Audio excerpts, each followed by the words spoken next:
아직은 1주차 결과입니다만 민주당의 차기 지도부는 친 이재명계를 비롯한 강성층이 포진할 가능성이 높아 보입니다. 윤 대통령 입장에서는 5달 전 대선에서 신승을 거둔 상대인 이재명 의원을 이제는 야당 당수로 마주하게 될 수도 있다는 건데 내일 업무에 복귀하는 윤 대통령이 어떤 생각을 하고 있을지 대통령실을 출입하는 홍현주 기자에게 들어보겠습니다. 홍 기자, 조금 전 2차 경선 결과 저희가 전해드렸어요. 정말 그런데 물론 남긴 남았습니다만 압도적이라는 표현은 정말 이럴 때 쓰는 것 같아요. 네, 그렇습니다. 네. 먼저 이 이재명 후보가 어제 이어 오늘도 2위 박용진 후보에 비해서 50%포인트 더 넘게 많이 득표해서 예상보다 격차가 벌어졌다는 평가가 나왔습니다. 5명을 뽑는 최고위원 선거에서도 정청래, 박찬대, 장경태 등 친이재명계가 상위권에 이름을 올렸는데요. 비이재명계 중에는 고민정 의원만이 5위 안에 들었습니다. 그런데 고민정 의원도 이재명 의원을 이렇게 두둔하는 발언을 하고 있지 않습니까? 그렇습니다. 고 의원은 친문으로 꼽히죠. 그런데 이재명 의원도 우리 자산이니 지키자는 발언을 했다가 박쥐라는 등의 악플을 받았다고 호소를 했습니다. 또 그러면서도 오늘도 하나가 되자고 했는데요. 이재명 의원과 거리를 두는 비명계 후보들과는 결이 좀 다르다는 평가가 나옵니다.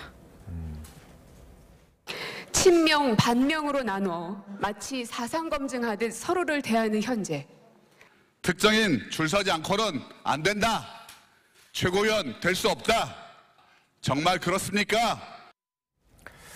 2차 결과까지 보더라도 그리고 이제 흐름이라는 게 있기 때문에 민주당의 당심은 이제 이재명 의원에게 분명히 쏠리고 있는 것 같아요. 그런데 이를 바라보는 윤 대통령이 좀 불편할 수도 있을 것 같아요. 예, 5개월 전 이 접전을 벌였던 상대가 네. 제1야당 당수로 돌아올 가능성이 높은 상황 자체가 그리 달갑지는 않을 겁니다. 네. 이제는 여당 후보가 아니라 대통령으로서 국민 통합을 해야 하는 윤 대통령 입장에서는 강성화될 야당의 공세가 부담스러울 수 있는 겁니다. 무능력, 무책임, 무대책, 이 산무 정권에 맞서서 퇴행과 독주를 억제하고 윤석열 대통령이 이제 내일 휴가에서 복귀를 하죠. 지금 지지율이 최악의 상황이라고 해도 과언이 아닌데 쇄신을 해야 됩니다. 상황이. 그런데 관심을 모으는 인적 쇄신 이 부분에 대해서 홍 기자 좀 취재가 된 게 있습니까? 예, 대통령실 관계자 얘기를 들어봤는데요. 오늘 참모들에 대해 다시 한번 분발을 촉구하는 당부를 하실 것으로 예상된다면서 경제난 극복이 최우선 당면 과제다라고 했습니다. 본인 사견이라는 전제를 달긴 했지만 윤 대통령이 당장의 인적 쇄신보다는 민생 경제 행보를 강화하는 방향으로 이 국정 동력 다잡기에 나설 거라는 취지로 해석됩니다. 또 다른 관계자도 윤 대통령이 더 나은 인사를 찾기에는 시간이 부족하다고 생각하는 것 같다면서 인적 쇄신이 또 다른 국정 부담으로 돌아오는 상황이 생길 수 있는 것이라고 분위기를 전했습니다. 예. 내일 13일 만에 이제 윤석열 대통령이 기자들 앞에 서는데 첫 마디가 뭐가 될지 정말 관심이 모아지고 있죠. 그런데 앞으로 어떤 이런 어려운 상황을 타개하기 위한 정치적인 다른 이벤트들 저희가 예상해 볼 수 있는 게 있을까요? 예, 먼저 오는 12일 임시 국무회의에서 의결될 8.15 특별사면복권 대상자 발표 그 자체가 하나의 메시지가 될 수 있습니다.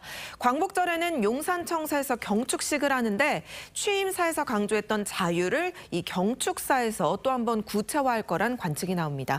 이후 17일은 취임 100일인데 쇼를 하지 않겠다는 대통령 의지에 따라서 별도의 기념 행사는 하지 않을 가능성이 더 큰 상황이라고 합니다.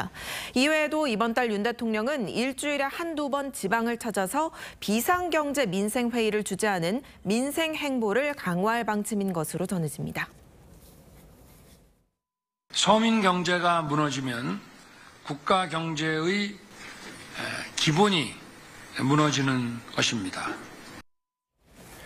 그리고 내각 구성도 이제 완료를 해야 할 텐데 보건복지부 장관 인선은 어떻게 진행이 되고 있습니까? 네, 앞서 2차례나 낙마를 했기 때문에 이번에는 정말로 이 청문회를 통과해야 할 인사를 지명해야 한다라는 생각이 큰데 이 적임자를 찾기가 쉽지 않은 상황으로 보입니다. 최근에도 후보자를 정했다가 막판 검증 과정에서 탈락한 것으로 전해지는데요. 취약 연령 하향 등 일부 부처 정책이 여론의 문매를 맞으면서 장관 인선에 대한 주목도가 더 커진 상황도 부담으로 작용하고 있습니다. 네.